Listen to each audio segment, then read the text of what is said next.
तो हम बात ये कर रहे थे कि भाई यहाँ पे F1 क्रॉस जब हमने किया तो F1 में हमें इस तरीके से टोल पी प्लांट मिले। ठीक है, चार के चार टोल पी प्लांट थे, लेकिन जो उनका जीनोटाइप था वो कैपिटल टी स्मॉल टी था, यानी कि उनमें वो जीन है, ठीक है, जो चाहता है कि हाइट शॉर्ट रहे, ड्वार्फ रहे, लेकिन क्योंकि वो डोमिनेंट नहीं है, रिसेसिव है, तो इसलिए वो अपना अपीयरेंस नहीं दे पाया। ठीक है, वो अपना कैरेक्टरिस्टिक के लिए अपीयरेंस ही नहीं दे पाए। कैरेक्टरिस्टिक क्या है यहाँ पे? हाइट। तो हाइट में वो शॉर्टनेस नहीं देखने को मिली, टॉलनेस मिली है, लेकिन वो इसके पास है। ठीक है, वो इसके पास है। अब यहाँ पे अगर इधर से आधों में तो कैपिटल टी चला जाएगा, आधे परसेंटेज में 50% में स्मॉल टी होगा, ऐसे इधर भी और इधर भी। और अगर F1 में क्रॉस कराया और दोनों से स्मॉल स्मॉल वाले, मानो ये मेल का गैमीट है, फीमेल का है, ऐसा मैं क्यों समझा रहा हूँ? क्योंकि थोड़ा इजी हो जाता है मेल फीमेल ह्यूमन पे ले जाके समझाने में, क्योंकि वो तुम जानते हो स्पर्म और एग वगैरह के बारे में। तो बात तो पी प्लांट की चल रही है, लेकिन समझाने के लिए मैं तुम्हें बार बार उस डायरेक्शन में लेके जा रहा हूँ। तो स्मॉल मानो ये स्पर्म के पास स्मॉल टी है, ये चाहता है हाइट छोटी रहे, और इधर से भी ये चाहता है हाइट छोटी रहे। अगर ये वाला स्पर्म इस वाले एग से जाके फ्यूज हो गया है, ठीक है, तो फिर जो होगा वहां पे स्मॉल टी, तो ये वाला जो इनका प्रोजिनी है ऑफ स्प्रिंग है वो ड्वार्फ होगा। वो क्या होगा? ड्वार्फ। तो यहाँ पे देखने में क्या मिला? ठीक है, इस F2 जनरेशन के जो पहले वाली जनरेशन है, यानी इसके जो पेरेंट्स हैं, वो सब के सब देखने में दोनों के दोनों टॉल दिखाई दे रहे हैं, लेकिन बेबी फिर भी ड्वार्फ हो गया। ऐसा क्यों?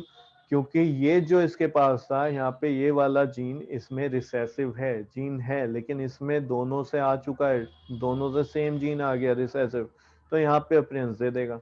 तो कई बार मैं ये कह रहा था कि देखने को मिलता है कि जो बच्चा है उसकी कुछ अपीयरेंस ना तो मदर से मिलती ना फादर से मिलती, वो उससे पहले वाली जनरेशन से देखने को मिलती है, दादा दादी या फिर नाना नानी। ठीक है, इस तरीके से समझ आ रहा है? या फिर कई बार तुमने देखा होगा बुआ से मिलती है, मामा से मिलती है। ठीक है, तो वो भी केस हो जाता है। उसमें क्या है देखो, मानो जो वो वाली पहले वाली जनरेशन थी, ठीक है, स्मॉल टी, ठीक है, यहाँ पे मान लो ये कैपिटल टी और स्मॉल टी रहा। ठीक है, दादा दादी हैं, ठीक है, ये तो तुम्हारे दादा हो गए ये वाले, और ये तुम्हारी दादी हो गई। ठीक है, ऐसे समझ लो। ठीक है, ये फिर ऐसे हुआ कैपिटल टी, आधे स्मॉल टी होंगे, स्मॉल टी इस तरीके से। तुम्हारे जो फादर थे वो इस केस से हुए, कैपिटल टी और स्मॉल टी, तो तुम्हारे फादर टोल रहे होंगे।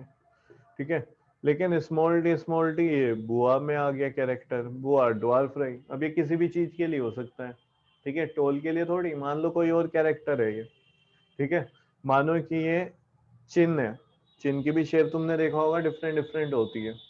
ठीक है, तो ये हमने चिन्ह मान लिया, तो तुम्हारी अलग होगी, बुआ की अलग होगी। अब हुआ क्या, ये वाला जो ट्रेट है ये तो तुम्हारे फादर में भी है, तो अगली बार जब यहाँ पे, ठीक है, तुम्हारी मदर आई और मदर की भी चिन्ह इस तरीके से नहीं है जैसे फादर की है, मानो वही टाइप है। ठीक है, वही टाइप है जो तुम्हारे फादर का है। लेकिन यहाँ पे क्या होगा, कैपिटल टी और स्मॉल टी, ये गैमीट्स बनेंगे, पॉसिबिलिटी कैपिटल टी और स्मॉल टी ये वाले। ठीक है, तो ये कैपिट स्मॉल स्मॉल बन गए और ये इस बार तुम हो गए। ठीक है, तो तुम देखोगे ये वाली चिन्ह ना तो फादर के पास है ना मदर के पास है। ठीक है, ऐसी बुआ में थी, या फिर उससे पहले किस में थी, दादी में थी, तो ये भी देखने को मिल जाते हैं। तो कई बार तुमने सुना होगा ये तो बुआ पे गया है इसकी वाली चीज, मामा पे गया है।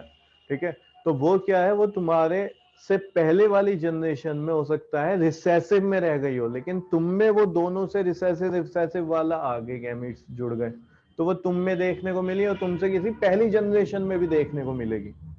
ठीक है, यानी फादर से पहले वाली में देखने को मिलेगी। तो एक तरीके से सीधा सीधा 3 जनरेशन में जो ट्रेड्स हैं वो मिलते हैं।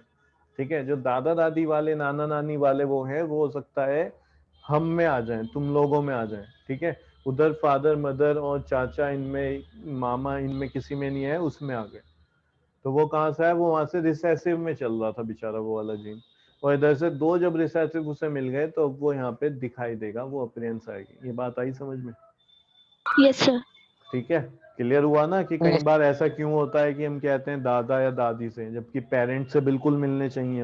हम अभी तक हमारे दिमाग में ये आ रही होगी, कल तक जो हमने टॉपिक पढ़ा था, ठीक है, कि जीन्स तो मदर और फादर से है, लेकिन उनमें पिछले कहाँ से आए, उनमें ग्रैंड पेरेंट्स से आए, ठीक है, दादा दादी या नाना नानी, ठीक है। तो वो उस केस में रिसेसिव रह गए, तो उनमें वो चीज देखने को नहीं मिली, लेकिन आगे वाली में देखने को मिल गई जनरेशन में।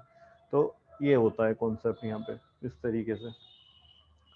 तो ये तुमने बना लिया है, इसको लिख लेना, ठीक है। ये जो भी मैंने किया है इसको मैं हटा देता हूँ।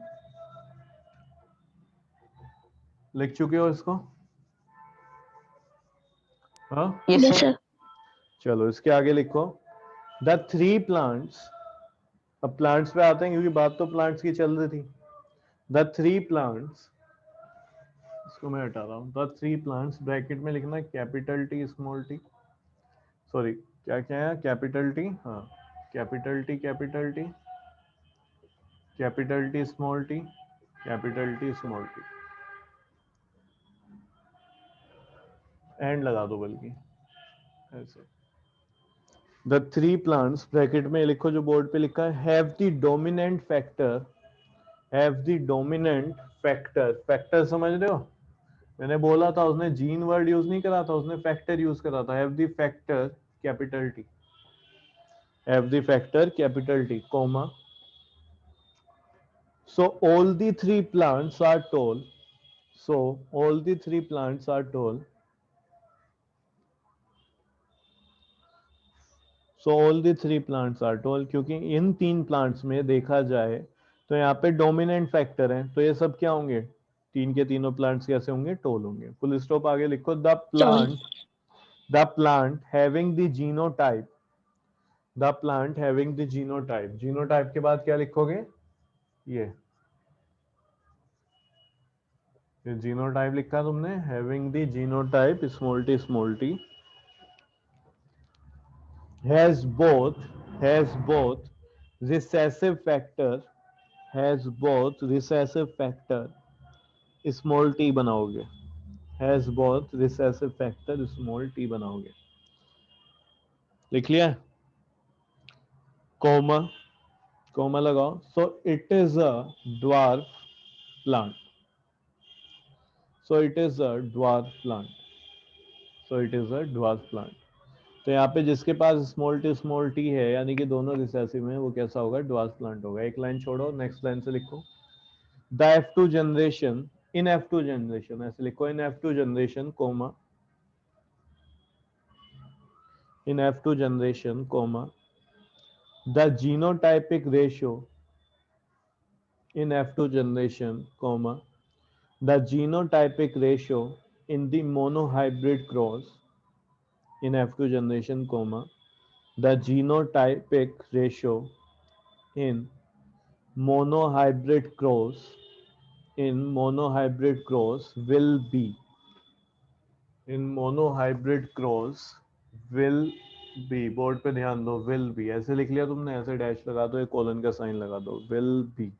देखो जीनोटाइप है, ये बताओ कितने टाइप का जीनोटाइप है हमारे पास, कैपिटल टी वाला है, कैपिटल टी स्मॉल टी है, और ये स्मॉल टी। जीनोटाइप क्या स्मॉल। होता है, किसी भी कैरेक्टरिस्टिक्स को जब हम जीन्स की फॉर्म में दिखा रहे हैं, तो ये दोनों वैसे तो टोल है, लेकिन जीन्स तो यहाँ पे डिफरेंट है, तो इसलिए यहाँ पे दोनों को लिखा जाएगा, और ये तीसरा ये हो गया स्मॉल टी। तो यहाँ पे हम कह रहे हैं जो F2 जनरेशन का जीनोटाइपिक रेशियो है, ठीक है, ये सीधा सीधा 1 मार्क्स में आ जाता है, what is the ratio of genotype, what is the genotypic ratio of F2 generation, in monohybrid cross. Monohybrid मतलब जहां पे हम एक कैरेक्टर ले रहे हैं, क्योंकि आगे भी बिल्कुल ऐसे ही करना है, वहां पे दो कैरेक्टर लेंगे, तो उसको डाई हाइब्रिड बोला जाएगा। तो तुम्हें ध्यान देना है, वो जीनोटाइपिक रेशियो तो पूछ रहा है तुमसे F2 का, वो मोनोहाइब्रिड में पूछ रहा है डाई हाइब्रिड में, डाई हाइब्रिड अगला हम कल करेंगे, उसमें डिफरेंट देखने को मिलेगा तुम्हें रेशियो। तो ध्यान रखो, ये वर्ड भी यहाँ पे इंपॉर्टेंट है, monohybrid cross. In F2 generation the genotypic ratio in monohybrid cross will be, और उसके बाद तुम ये लिख दोगे capital T ratio capital T small T is equals to, ये वाले कितने हैं ये बताना, कैपिटल सर टी।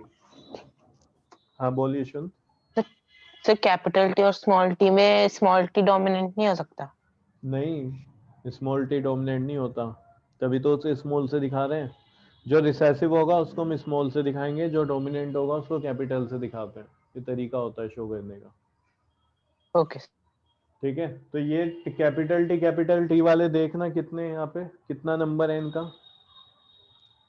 यहाँ पे देखो F2 जीनोटाइप में, देख के बताओ, बोलो। सर 1। 1 है, तो यहाँ पे आ गया 1। कैपिटल टी स्मॉल टी वाले कितने हैं? सर 2। 2। स्मॉल टी वाले कितने हैं? 1। तो रेशो हो गया 1:2:1। इसी फॉर्म में लिखना है इसको, आगे पीछे मत लिख देना।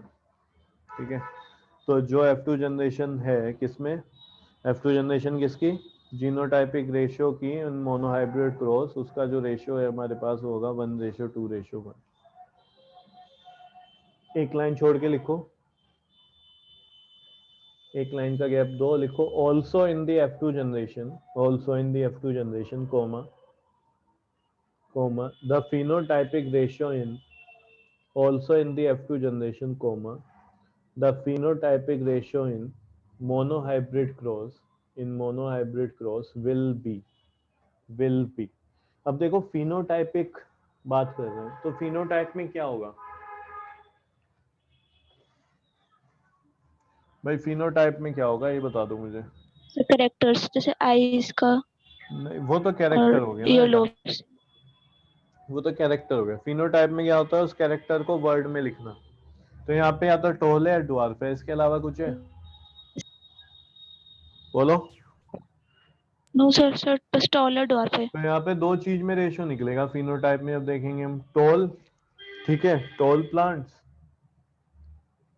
और यहाँ पे ड्वार्फ या फिर शॉर्ट लिख सकते हो, टॉल प्लांट्स और ड्वार्फ प्लांट्स। यहाँ पे देखो जीनोटाइप भी क्या है, देखने को मिल रहे थे डिफरेंट टाइप्स के जीन। ये देखा जाए ये भी टोल है, ये देखा जाए ये भी टोल है, लेकिन जब जीनोटाइप पूछ रहे हैं तो जीन अगर डिफरेंट कॉम्बिनेशन बना रहा है तो डिफरेंट लिखना भी पड़ेगा। यहाँ पे क्या है, फिनोटाइप में तो टोल और ड्वार्फ लिखा जाता है।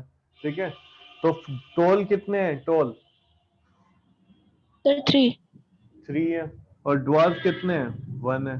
तो ये 1। 1। याद रखना, फिनोटाइपिक और जीनोटाइपिक रेशियो दोनों डिफरेंट है। फिनोटाइप तो बता रहा है सिर्फ टोल है कि ड्वार्फ है, बात खत्म। तो 3 टोल निकले, 1 ड्वार्फ निकला, 3:1।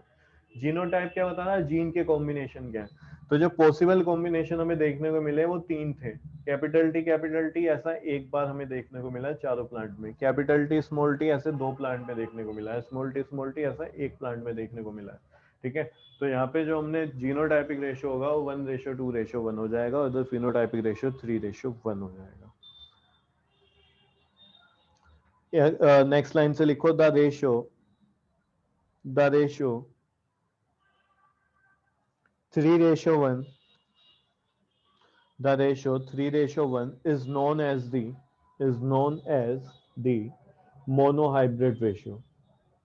The ratio 3:1 is known as the monohybrid ratio. तो ये जो 3:1 है इसको हम बोलेंगे मोनोहाइब्रिड रेशियो, और यही हमारा क्या है, phenotypic ratio in monohybrid cross. ठीक है, तो अगर सिर्फ मोनोहाइब्रिड रेशियो आ जाए तो ये कंफ्यूज मत होना कि जीनोटाइप और फिनोटाइप तो इसने बोला ही नहीं, तो वहां पे हम कौन सा लिखते हैं, फिनोटाइप लिखते हैं। ठीक है, और अलग अलग नाम से दे दिया तो फिर तुम बता ही दोगे। क्लियर हुआ है बात, अगर सिर्फ मोनो हाइब्रिड आ रहा है तो फिनोटाइपिक वाला दिया जाता है। ठीक है, और अगर फिनोटाइप या यस। जीनोटाइप आता है तो वो तो साफ साफ तुम्हें दिख ही रहा है क्या रेशियो होता है। अभी मैंने ये भी बोला, इसको तुम आगे पीछे मत करना, ये मत लिख देना स्मॉल टी पहले लिख दिया और फिर कैपिटल टी लिख दिया और ये सबसे एंड में हो गया तो 1:2, नहीं, इसी तरीके से लिखना। ठीक है, ऐसे ही है, हर बुक में लिखा हुआ है, तो इसी तरीके से ऑप्शन में भी यही आता है, तो ऐसे ही तुम लिखोगे। क्लियर हुआ ना। Yes sir. हम क्या करेंगे, डाई हाइब्रिड देखेंगे, डाई हाइब्रिड इनहेरिटेंस, जहाँ पे 2 कैरेक्टर लिए जाएंगे। ठीक है, हमारी बॉडी में सिर्फ एक ही कैरेक्टर थोड़ी है, समझ रहे हो, तो जहाँ पे 2 कैरेक्टर होंगे उसकी बात करेंगे, इससे ज्यादा पे हम देखेंगे नहीं। ठीक है, तो बस इतना है, बाकी हम कल देखेंगे। कुछ भी डाउट होगा तो पूछ लेना। Yes sir.